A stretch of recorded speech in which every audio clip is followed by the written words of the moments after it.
Hi, I'm Nick with Zingtree. This is the third video in our Zingtree Basics series.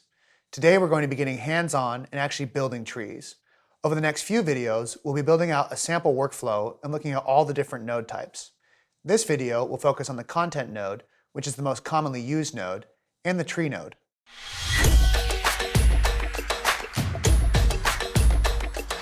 Before we get into how these nodes work, let's take a second to refresh on what a node is and how we add them to our trees. Remember from our video on creating trees that a node is any one step in your workflow, and when it's reached, it does a thing. There are a couple ways you can add nodes to your tree. In the top left corner, you can click the green New Node button. You'll see a new node added to your tree, and you can choose which node type you want. If you already know which node type you want, you can use the drop-down arrow next to the New Node button to select that node type from the list. When you create nodes using the green Add button or drop-down list, they won't be connected to any other nodes in your tree and will stay that way until you connect them. In the designer view, you'll also see the node to the side with no arrows connecting in or out. In order for a node to function, it needs to be connected in some way. As a side note, creating nodes using the New Node button isn't as common because there are several ways to create nodes with connections. One of those ways utilizes the designer view. In Designer View, you can create new nodes with connections by clicking on any existing node in your tree and then clicking the plus icon at the bottom. The new node is created and automatically connected to the previous node with a button. We'll cover buttons and connecting nodes in more detail a bit later in this video. Now that we've covered what a node is in general, let's start using a few of them. There are a lot of features for us to cover, so this video is going to be a bit longer. We've added chapters so you can easily jump to a specific section. As we work through the different types of nodes over the next few videos, I'll be building out a sample workflow for a fictional company called International Displays. I've used a flowchart tool to help visualize what the completed workflow will look like. Our fictional company sells monitors, and as you can see, when their customers call in, there are 3 different branches their agents can follow: returns, order status, and product support. For the sake of time, we're only going to build out the returns process. Personally, I learn best by doing, so if you'd like to build along with me, I highly encourage you to do so. You can pause the video here and create a new tree. Be sure to name it something like test script or basics exercise, so it's obvious to you it's not one of your actual workflows. You can always delete the tree later when you're done with this series. Okay, I've created my new tree. By default, all new trees begin with a single content node. That's because content nodes are going to make up about 90% of your workflows. The node title, starting node, is automatically generated, but we recommend updating it to something more unique. In fact, each of your nodes should have a unique and meaningful title, and you definitely don't want to leave a title blank. The reason being, unique names will make it much easier to connect your nodes later on. Let's go ahead and change the name of this node to call start.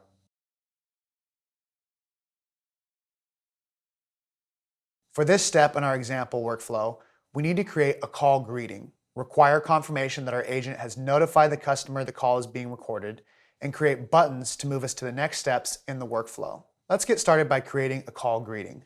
As we scroll through the node, you'll notice a number of collapsible panels. They're arranged by the most commonly used. Let's start at the top with the text and media panel. This is where you'll type in the content for the step in your workflow. There are a full array of formatting options available to you. The basic submenu has your standard text formatting like bold, italic, and underline, as well as a few other features like text color and inserting images and links. Clicking the stacked dots icon will open the expanded menu where you'll find more advanced options. This is how you'll add videos, tables, template codes, and variables to your node. Let's use some of these to create our greeting. All I have to do to enter text is click on the content editor and start typing. Our greeting will be, "Hi. Thank you for calling International Displays. My name is." Now at this point, I want to insert my agent's name. Instead of typing in brackets with insert name here, we can actually use variables to generate the agent's name in our workflow by simply typing in hashtag agent _ name hashtag. Now each agent that uses this workflow will see their own name. Variables are an important tool in Zingtree, so let's take a second to talk about what they are. A variable is a value that can change depending on input, conditions, or on information passed in. Variables can be used in your trees to resurface information your agents collect and are a key part of our decision engine. You can use them in your logic expressions, email nodes, document nodes, node titles, button names, and a number of other places. We'll have plenty of examples in this series. They're also used to pass information between your CRM or call center and Zingtree, or they can be used to push and pull information between another third-party source. Variables are recalled in your content when typed between an opening and closing hashtag. Typing a hashtag in the content editor will open a list of all the variables in your workflow to choose from, or you can go from the hashtag icon in the menu and choose which variable you want to enter. Notice right now, I only have the session ID and agent variables to choose from. These are standard variables for all trees. As we build out this tree, we'll be setting up more variables, and as we do, they'll become available in our lists. We won't be covering setting up variables with your CRM or call center in this video series, but we do have several articles in our Help Center that have complete walkthroughs for most major CRMs and call centers. If that's something you're interested in, be sure to check those out. Let's get back to our build. Now that we have our call intro, the next step is to set the requirement for our agents to confirm they've notified the customer the call is being recorded.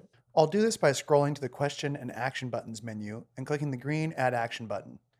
Ticking the Require a Confirmation Click to Activate Buttons checkbox will create a checkbox in your workflow that agents must click before they can continue. For this example, I'm going to enter Notify the caller. This call is being recorded for quality assurance.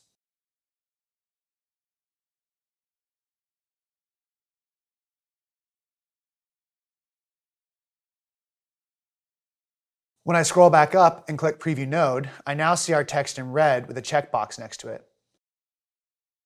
Again, the agent must click the checkbox before they can continue with the workflow. Clicking Edit Node will take me back into our editing options. Now it's time to create the next steps in our workflow. Going back to my flowchart, I've identified 3 main call branches for my agents: returns, order status, and product support. Each of these branches will begin with a new node connected to our start node with action buttons. The best way to think of action buttons is if our nodes are the steps that do a thing, then action buttons are how we move from node to node and keep the flow going. They can be question and answers, or a simple continue button to keep the process going. To finish building this step of our process, we need to add 3 action buttons, create the nodes they go to, and set our buttons to capture a variable when they're clicked. We'll start with adding our question. In Zingtree, find the Question and Action Buttons panel and add a question for our agent to ask the customer. I've gone with, how can I help you today? Now let's add 3 action buttons and name them Returns, Order Status, and Product Support.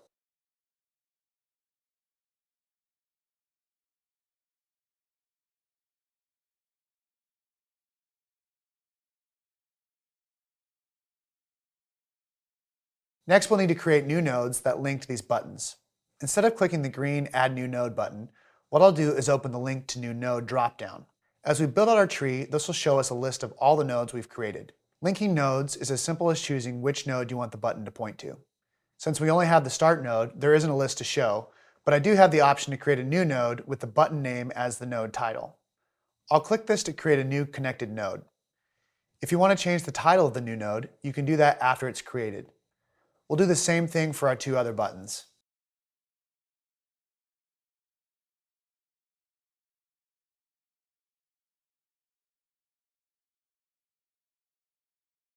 Pro building tip: this method of adding nodes tends to be the most efficient and is the one I end up using the most. Now that we have our buttons, let's make them button-click variables. A button-click variable functions just like a data entry field. We'll get more into data entry fields here in a minute, but for now, you just need to know that by setting up a button-click variable, whatever call option our agent clicks will be captured as a data point we can use later. For example, if this were a real company, we'd likely want to track call volume for each of our 3 call reasons. Having a button-click variable here will allow us to track our call volume using the form field report. To set up the button-click variable, I'm going to check the box Variable to set on button-click, and then enter the variable name. The variable name can't contain any spaces. If you want to use multiple words in your variable name, then you can use underscores in lieu of spaces. For example, if you were looking to capture a first name, you could use the variable name first underscore name. As a best practice, we recommend keeping all letters in your variable names lowercase. This is because when using variables to pass information, the names need to be an exact match. Having a standard naming convention helps take some of the guesswork out of adding variables in later. Lastly, variable names need to be unique, otherwise data will be overwritten. If you were to use the variable customer underscore name to try and collect a first name in one place, and then customer underscore name again to collect the last name, you would only see the data for whichever entry was captured last, because the first entry was overwritten when the next data point was collected. Since the piece of information we're capturing is the reason for the call, I'll type in reason underscore for underscore call. Now when our agent clicks one of the 3 call reason buttons, the value we enter in the score/value field will be collected as a variable. The value doesn't have to match the button names we've created, but since we're capturing the call reason, I'm going to copy the button names into the values.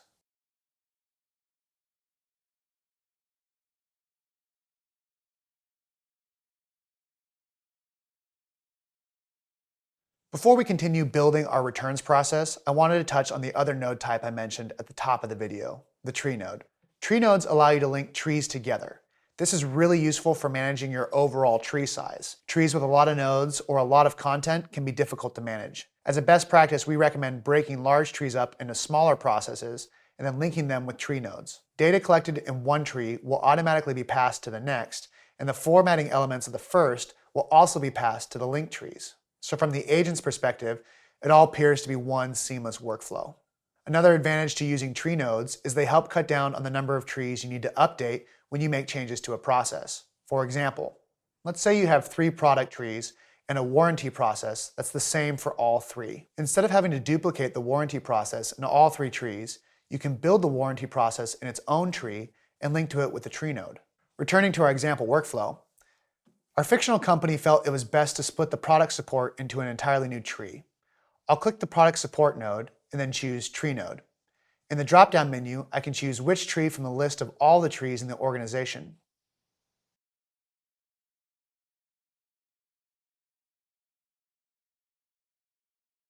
An important thing to remember here is you can only link trees that live in the same organization. Something to think about if you're using multiple organizations.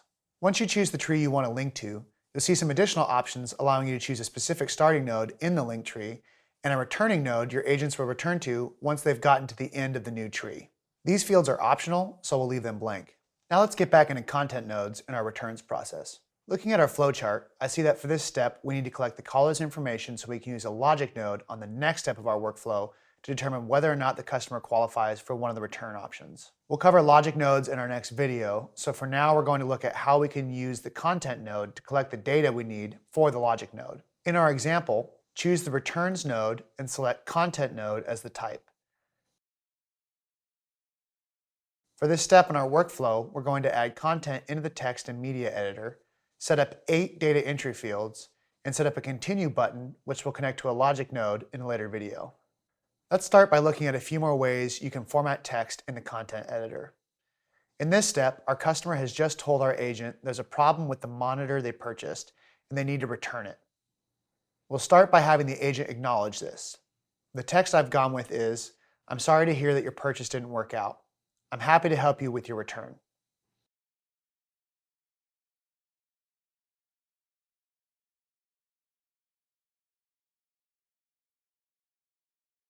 In our fictional company, the agent will need to log into a separate system to confirm the product ordered matches the order number and the number of days since the purchase. I want these things to stand out as something the agent doesn't read to the customer, so I'm going to use a table to separate the instructions. In the content editor, open the expanded formatting options and click the table icon. Create a 1-by-1 table. Clicking in the table will allow you to type content into the cell and will also open a pop-up with table formatting options. Let's start by entering the instructions for our agent.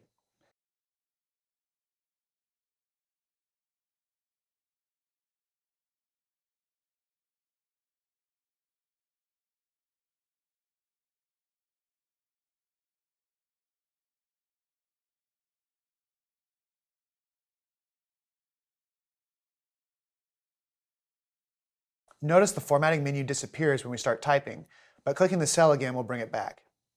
Let's use the color tool to change the fill color and then highlight our text and use the font tool to change the color to white so it stands out more.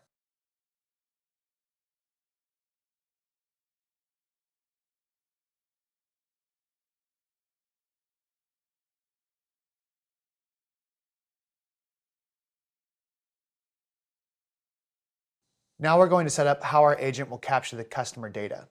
Data entry fields are the main way Zingtree utilizes variables to collect and store data. In the Data Entry and Form Fields menu, we'll click the green Add Form Field button. The data points we want our agent to collect are the customer's first and last name, email address, the order number and product type, the reason for the return type, and the number of days since the product was purchased. In the form field we just created, click the drop-down menu under Field Type. You'll see a list of different options for how the data is collected. Some of these are text-based, and some of them are checkboxes or radio buttons. As we create the rest of our data entry fields, we'll use a few different field types and talk about their use cases. For this first form field, we'll leave text selected since we'll be collecting the first name. In the variable section, we'll type in first_name as our variable name.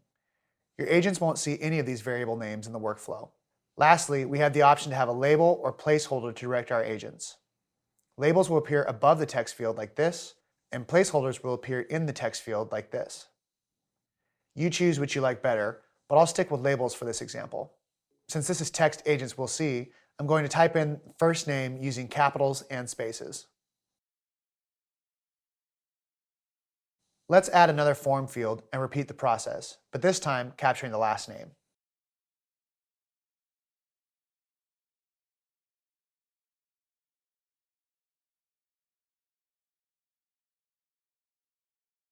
In the next form field, I'm going to choose email as the field type. Choosing email instead of text will actually validate if the data entered is an email address, which is helpful for catching user errors. We'll use the variable email and then enter email as the label. Now let's capture the order number. Order numbers for our fictional company only contain numbers, so what we'll do is add a new form and this time select number as the field type. Now, any data entered in this field that's not a number will cause an error that needs to be corrected before continuing. Let's fill in the variable name and label.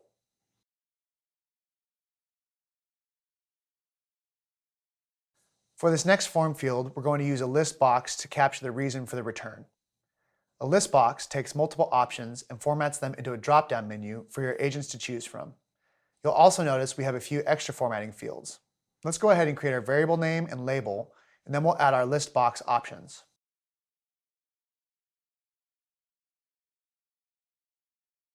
We have 4 main reasons for a return. The items arrived damaged, the customer ordered the wrong product, the customer isn't satisfied with the product, and other. We'll enter each of these on their own line in the list box options.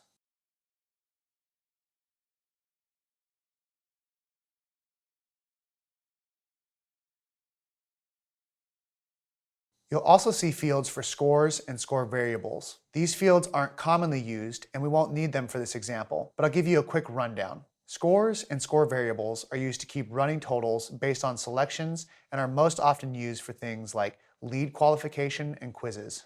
Those use cases are a bit more advanced than a basic series, so we won't get into it, but there are materials in our Help Center if you'd like to know more. Let's add another form field and choose radio buttons this time.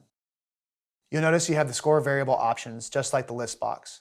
In this case though, the difference is how the information is displayed to the agents. Instead of our options being displayed as a drop-down list, they're displayed as radio buttons that agents can choose between. Since this is our product, we'll use the variable product and then label it product.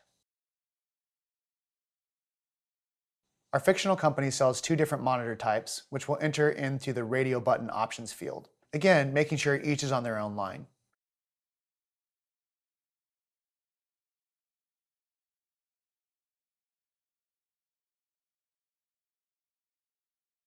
For formatting your buttons, you have the option to display them stacked or in line. Since we only have 2 options, I'm going to choose in line to save space on the agent screen. Okay, we're getting close to having all of our data collected. We just need to add 2 more fields for the type of return and the number of days since the item was purchased. We'll create 2 more form fields. In our first field type, we'll choose list box again and give it the variable name and label type.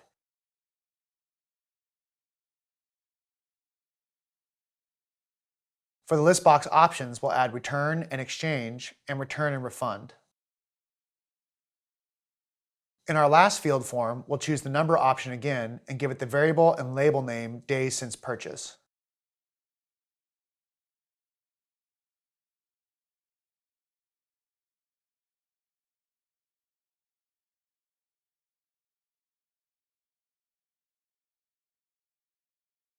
Let's scroll up and preview this node. We should see our agent script and all the data entry fields we just created. If you'd like to validate the fields are working correctly, you can enter information into them. The last thing we'll do is add an action button linking to a new node. We'll click the green Add Action button, and this time, instead of using the question, we'll just name the button Continue. Let's go ahead and create a new node as well. We won't worry about choosing the node type right now. There are a few more features of the content node I want to go over briefly before we wrap up. The first feature is the ability to set an endpoint in your trees. We need to jump ahead in our build for me to show you this, so if you've been building along, don't worry about setting this step up right now. We'll do that in a later video. On the final node of our branch, we can open the final node session result panel and change the status of the node.